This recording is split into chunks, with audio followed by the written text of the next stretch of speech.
right now, the guy on top, Kung Fu Kenny. He is the guy on top. He is making sure that comedians, he put a law in. Yeah. He put a law in place. All right, let's see the exact line, okay?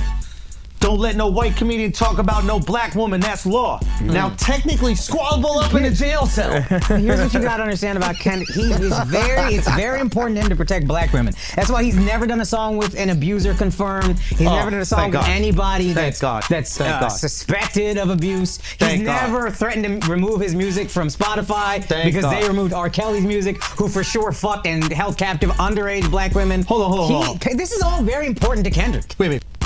Area, Myrtle Beach, South Carolina. I got this girl real drunk, and that sentence sounds a little fishy. I got her drunk. I didn't just get her drunk. I remember going. I went to the sex store and got Spanish Fly. Oh, so you raped her? Shut up. Spanish Fly. They sell it in the sex store. I'm telling the truth. They sell it in the Spanish store. I had to fucking. They sell knives at the store too. You could put that to a girl's throat and have sex with it. That doesn't mean it's illegal. So I put the Spanish Fly in the E&J. We drinking the E&J and shit. So in my mind, I don't know if this shit really worked, but I felt like I got horny as a motherfucker too. Right? So she was drunk as shit, and we had sex and shit, and like a lot of my boys was trying to come in the room and fuck her. I'm like, nah, chill out. I can't. I'm not doing that. I'm not gonna let you on the train on it. That's rape. Yeah. Okay. So it's just one-on-one. It ain't rape. Yeah. So the next trains are rape. So the next morning she wakes up. And we talk about it. And she's like, what happened? Like, we had sex. She said, okay, well, I'm glad it was you. Then a couple days later, she's like, yo, are you sure I only had sex with you? Because one of my stupid ass cousins was going around saying he fucked her, which he didn't. I know for a fact he didn't. I was there the whole time. Yeah. He did not fuck her. Yeah. He looked at her naked, but he didn't fuck her, right? So I'm telling her, no, me and you just had sex, nobody else did nothing. So it just was weird that she was like, well, I'm just glad it was you. You know what I'm saying? Because in my mind, I'm like, yo, you could have been in a real bad situation if it was another motherfucker there. That's a huge compliment, man. A girl just said, yo, at least you raped me. I didn't rape her. I did not rape her. Hey, if it was any of your cousins or friends who have been raped, I didn't rape her because me and her had every intention of having sex with each other. So then why would you put the Spanish Fly? I'm still a freaky motherfucker, but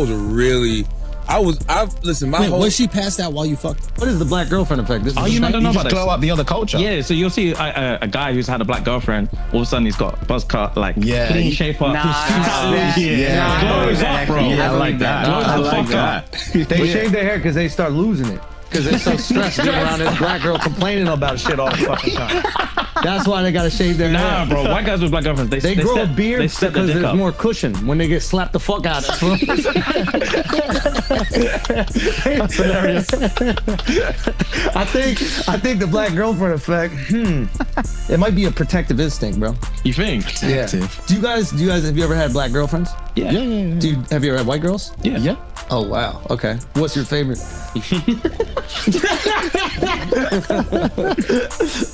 We love them all. Yeah. Oh, really? We love them all. Yeah. That means white. Yo, who gets That means white. Hey, let me get a translation. Kendrick fan. But just Kendrick, I would make love to him, and there's nothing he could do about it. Just Kendrick Lamar, I would make love to him, and the only thing that he could do is decide if it's consensual or not. That's the only thing he could do. If it's me and Kendrick,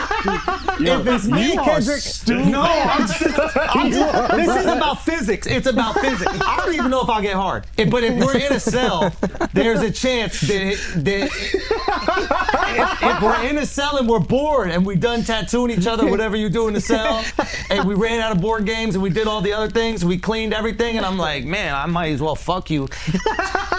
There's nothing he could physically do to stop that. Just say anything. Like, share, and subscribe. You're not just saying that? I never just say anything. Hello everyone, welcome back to the channel. This is Ish from Just Say Anything checking in, and today I have a brief video that I want to talk about something that's just been bothering me, and that's the Kendrick Lamar and the comments that the comedian Andrew Schulz said, you know, the ones he was talking about grape, and you probably seen it by now. Let me be honest, it's a podcast I listened to before, maybe some years back when there wasn't too many other podcasts out there. So I was a listener. I used to listen to, you know, to the Brilliant Idiots going to work, even branched out to Flagrant a little bit. But then one day I started realizing that this guy is basically using the black culture to catapult himself, and he's using Charlamagne and I guess the other black people around him to get some of these jokes off, to make it like, oh, I'm in tune to what's going on, but he's really not in tune to what's going on. Because for me, it seems like he just goes extra hard when it comes to black women. And I think that's why Kendrick Lamar even came out to even say, basically what he decided to do is just take a hit out on hip hop and just call it contradicting.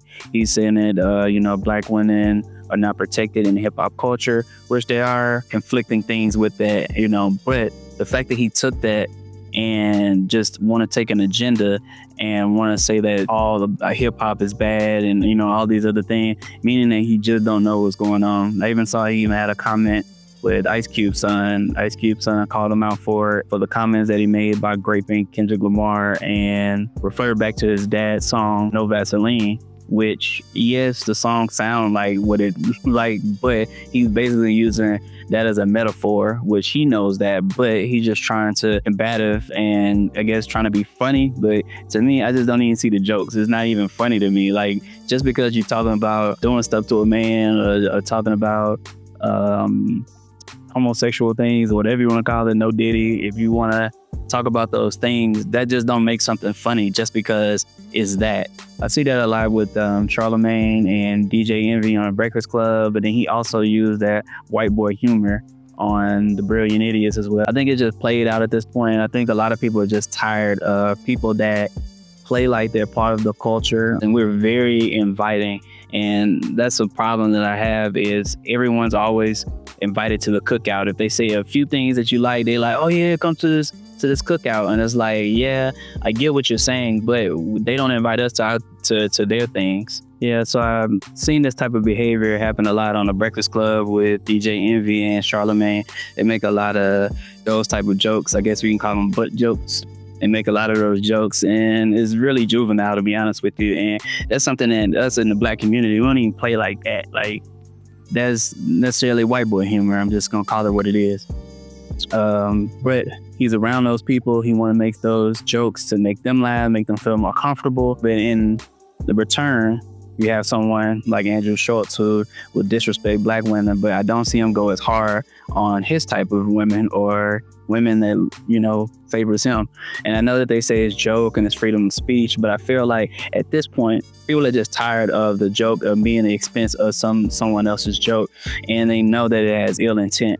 So I think this time when people say freedom of speech, but they also freedom of consequence too.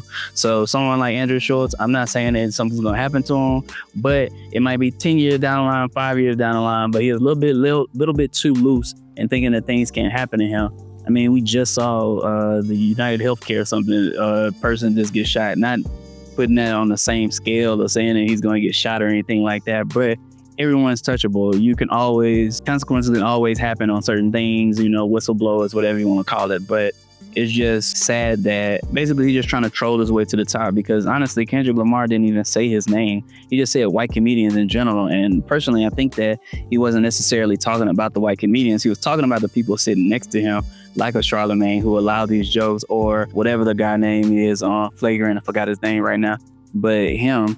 But I mean, even just to him, he probably don't even resonate with black women or black people. The guys that's on side of Andrew Schulz look like they just there. It's just a laugh just for no reason, because the joke really wasn't even funny, to be honest with you. And they literally laughing and cackling like little schoolgirls, thinking that this is the funniest thing in the world.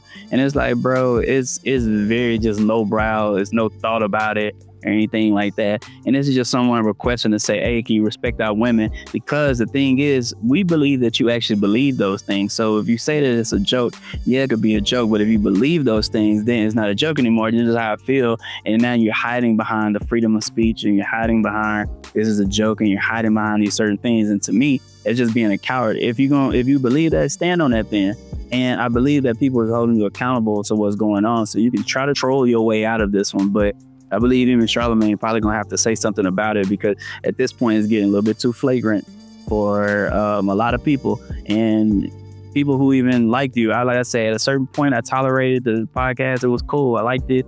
I tuned into it from time to time, just because it was funny. But then we start getting a little bit too alt-right and a little bit too politically driven. They just start turning into just another political podcast that just want to bash black people.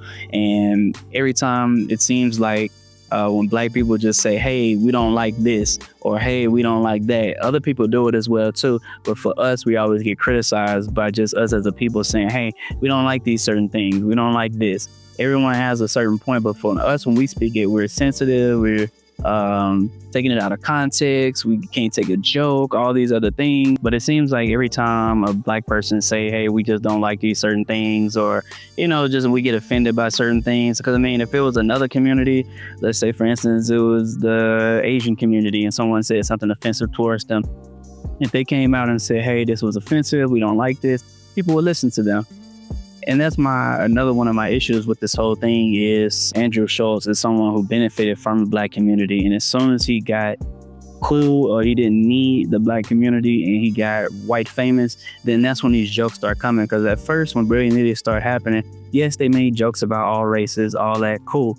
Ain't nobody saying that you can't joke. Because like I said before, I listened to the podcast myself, but he hasn't been targeted or been laser focused on black issues or black women or all these things until he got white famous. So he feel like he don't need us anymore. So now he was like, oh, I can really bash in it. And I think it's an undertone too. So I feel like it's very cliche to say this, but I feel that it's a reason behind these things. And I believe that he probably wanted black women at a certain point, probably dated them, probably fetishized over them. But at the end of the day, they'll probably date them, but they're not going to take it probably further, if anything like that, or at least the ones that he wants. So he'll just try to bash them.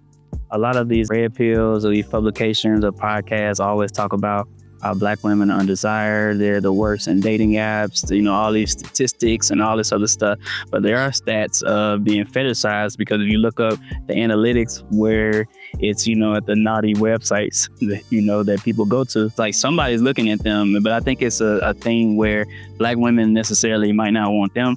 So I'll bash you because, yeah, you're undesired because you don't want me. Because the average black woman that I know only want a black man at the end of the day. And I know they might bash them online. I know you see all the stuff that people talk about to say, we're going back and forth and it's this gender wars that they try to put out. But at the end of the day, if you just ask the average black woman and be like, who do you want as a mate or someone that you want to marry or have kids with or whatever, they're going to say a black man. Yeah, so at the end of the day, yeah, if you ask those same black women who they want to be with, they're, like I say before, they have all the stipulations, they'll have all the things that they will want. But at the end of the day, they probably don't want a black man.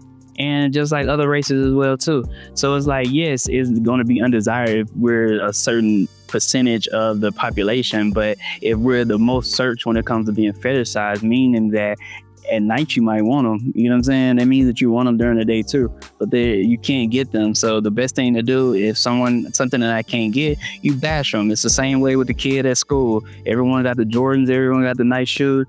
Instead of, just saying I can't get them or being content with life, you'll say, man, them shoes ugly anyways, and you'll just bash whatever they are instead of just just to say, I have what I have and it is what it is. You'll rather bash it and make, put the thing down instead of just saying, you know what, this thing doesn't want me. I can't get it right now. Maybe I figure out a way to get it or whatever. And I know he'll probably say like, nobody wants these women, blah, blah, blah, whatever. But it's definitely on track. There's probably, if you would look up his dating history, he didn't dated black women before, and it probably didn't always work his way out. So sometimes you have resentment towards that, because I definitely don't see black men out here just making a lot of jokes, just bashing white women and saying that they the worst, or, saying that they loud and they this and whatever the issues are with white women. I don't care about them because I ain't looking for them. You know what I'm saying? It's like, I don't care to make a joke, but he literally has an agenda because it's on cue all the time when it comes to black women. It's like automatic just venom, automatic just go in, automatic just, say the worst things and then hide behind it and be like, no, I'm just joking. So I really think that, like I said before, it's just going to be some consequences that's going to happen. I mean, he's still gonna be fine. I don't think nobody gonna just cancel him. Like, but as far as black women, I think he is done. I mean, he's not gonna get canceled. I mean, not like that. I mean, he's gonna be in the headline for 2 weeks. This is what he did it for, so he can be on the algorithm. So, I mean, hopefully I get picked up on the algorithm too, because you know I'm talking about his video. This is all he really wanted, but I believe it's put a bad taste in a lot of black people's mouth, or just people in general. If you look at it, it's be like, okay, I know that it was a difference between a joke and something that someone actually believes, and that's the thing. Is like I said before, if you believe it and you hide behind a joke, then you're a coward to me, and that's how I just feel. It just seems like it's just some coward stuff for them just to talk about, you know, certain group of people. They'll say that we talk about everyone and everyone get these jokes and you trolling or whatever, but even a troll too have things they like and they don't like. You know, true feelings will come out in those jokes as well too, and what you'll seem to tolerate as well. So, I mean, it is what it is. Y'all let me know what y'all think. Let me know if you're gonna get canceled. Let me know if y'all care about it. I mean, me personally, I think that it's just old and it's just some corny middle school jokes or whatever you want to call it. But I mean, some people seem to like it. The internet trolls gonna run with it. Shout out to Kendrick Lamar for even having a conversation, even trying to check people on these certain things, or just bring awareness to those certain things, of these people who put themselves out there like they're for us and they're part of the thing. We need to start just kicking people out, to be honest with you, and just tell them like, nah, we cool, and stop being so inviting on who we allow to talk about our culture and things that we do, because we don't talk about any of those things. I don't know what the equivalent to the white world star or the white shade room or anything like that, because I don't really care. And that's not me being prejudiced or me being whatever, but I just don't care. I don't look it up. Somehow they find a way to get into our business and find some way to talk about our issues. None of us really go over there and talk about white issues or Asian issues or these issues, but for some reason we're a commodity that they feel like they want to talk about these certain things, and they want to. It is like, if you don't like black women, just don't talk about them. It is what it is. If you don't like something, just don't talk about it, I guess, you know? But it's like you always have an opinion on it, and it's not just this joke. It's just several years of just sticking your nose, you know, into black people's business or other people's business, thinking that you're an authority and saying what people should do and things like that. So y'all let me know how y'all feel. This is Ish from Just Say Anything. Don't forget to like, share, subscribe. It's supposed to be just a quick video, but I went a little bit over. It is what it is, though. Check out on the next video.